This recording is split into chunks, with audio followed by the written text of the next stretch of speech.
This is a new golfer, just beginning his experience on the golf course. At this setup, it's a pretty good setup. You see a nice triangle. We'd like to see that triangle tilted a little bit so that the right shoulder or trail shoulder is lower than the lead shoulder. If you notice, the trail hand is much lower than the lead hand, and therefore we want our triangle to be at a bit of an angle. I would like to see the lead shoulder on the inside of the blue line rather than past the blue line. That'll get him with his head behind the ball a little bit more.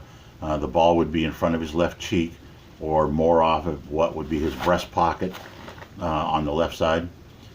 So that's a minor change right there. The grip looks pretty good. You could have the right hand a little bit more over the top. But looking down, you can probably see two knuckles on his lead hand. Maybe a little bit up in the palm of the right hand too much. But let's just see how he swings and is able to use the lower body to advance the golf ball and the golf club rather than swinging just arms. So we're going to play this really slow at 8th speed. Got a pretty good takeaway, but a lot of sway on the hip. The hip should not move off the blue line. And then we turn into the shot and it stays off the blue line. So you can see what's happening here is we're not getting any momentum going back forward. So when he moves off the blue line, he's not turning on his spine, he's swaying his spine.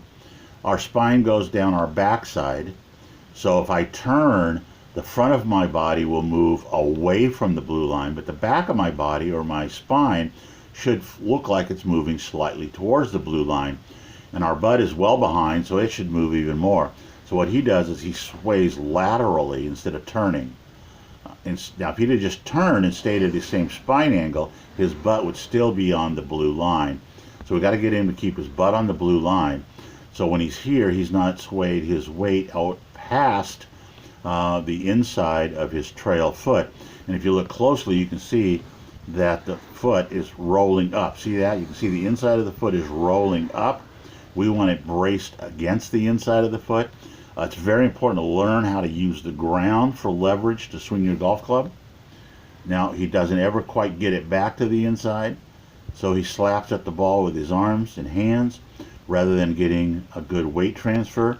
And if we look closely, we can see that the left foot or the lead foot is up on the toe, the heel is off the ground.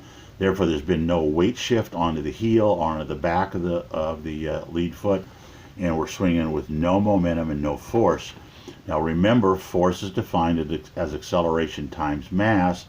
So if we want to have force through the golf club, we have to add mass to it. His mass has moved away from the power line rather than onto the power line. He never even gets there in the finish.